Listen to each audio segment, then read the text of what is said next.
Let's hide tangled wires easily. No fuss, just clean results.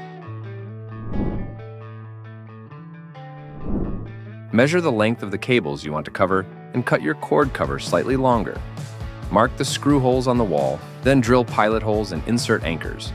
Use screws to attach the base of the cord cover. Paint it to match the wall for a seamless look.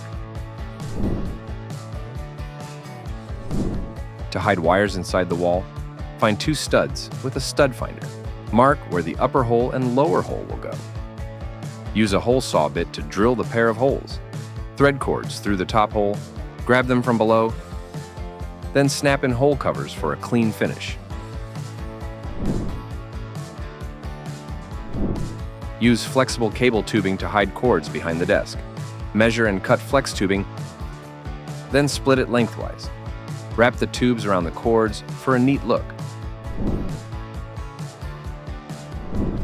For cables on the floor, measure the cable length and thickness. Choose a cable protector that fits best.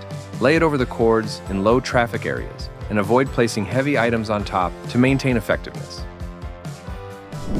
With those simple solutions, you'll enjoy a cleaner, safer, and more organized space.